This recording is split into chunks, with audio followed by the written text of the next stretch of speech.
Hello everyone, কেমন আছেন? নিশ্চয়ই সকলে ভালো আছেন। আমিও খুব ভালো আছি। আজ একটা নতুন ব্লগ শুরু করছি, ব্লগের সঙ্গে থাকুন। আমি আছি হাওড়া স্টেশনে, কিন্তু হাওড়া স্টেশন থেকে বাসে কেন আমায় দেখতে পাচ্ছেন? এটাই তো সবার প্রশ্ন নিশ্চয়ই। সব বলবো আজ। আমাদের 15ই আগস্ট 2:25 হাওড়া থেকে মেল ছিল দীঘায় যাওয়ার। হঠাৎ করে টাইম চেঞ্জ করে আমরা গিয়ে দেখি 6:25 ছাড়বে। এতক্ষণ লেট।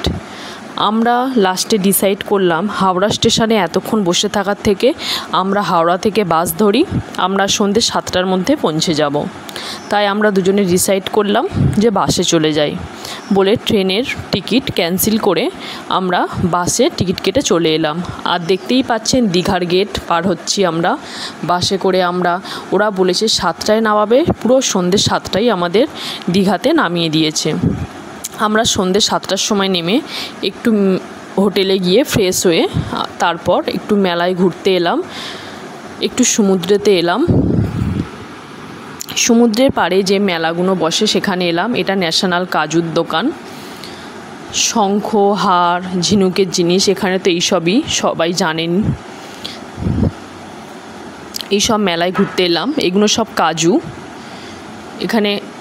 এগুলো সব ঝিনুকের জিনিসগুলো যা সুন্দর লাগছিল, মানে দেখে মন ভরে যাচ্ছিল। আমরা তো দেখেই যাচ্ছিলাম, এত সুন্দর সুন্দর ঝিনুকের হাতের কাজ। এটা হারের দোকান, হার কানের। এখান থেকে আমি ঠাকুরের হার, আমার নিজের হার, অনেকের জন্য গিফট নিলাম। এগুলো সব দোলনা। এখানে দীঘাতে মেন বিখ্যাত জিনিস হচ্ছে মাদুর আর দোলনা। দোলনাগুলো দারুণ সুন্দর ছিল।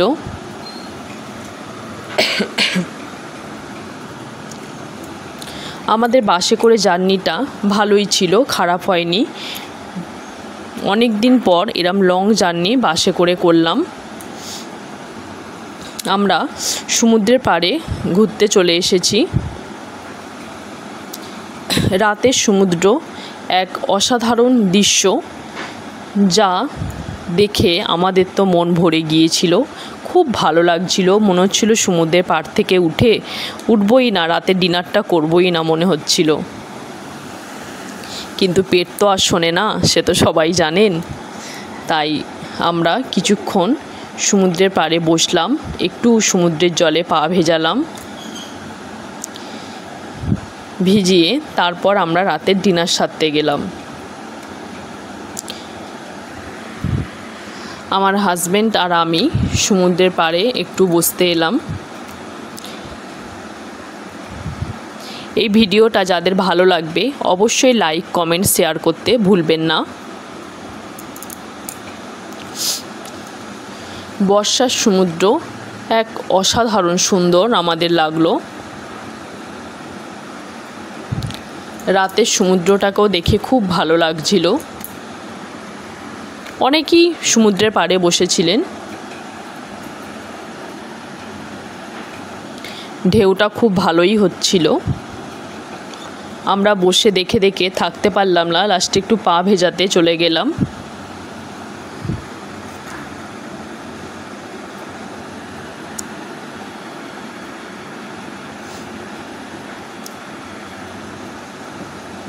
বহু মানুষ বসে আছে। আমরা সমুদ্রের নিচেটা নেমে এসেছি একটু পা ভেজানোর জন্য। বালিতে পা রেখে ভেজানো তার একটা আলাদা ফিলিংস।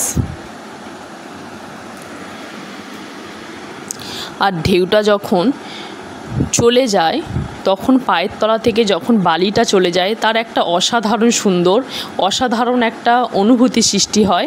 আমার মতন অনুভূতি আর কার কার হয় অবশ্যই কমেন্টে জানাবেন।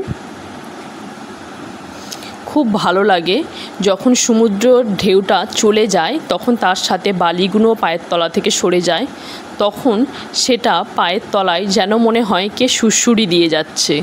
খুব ভালো লাগে।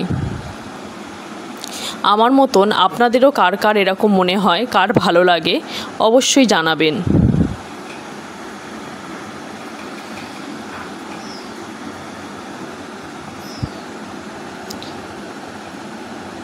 রাতের সমুদ্রের ঢেউ আমরা উপভোগ করলাম। আর এখানেই আমি ব্লগটা শেষ করছি। ভালো থাকবেন।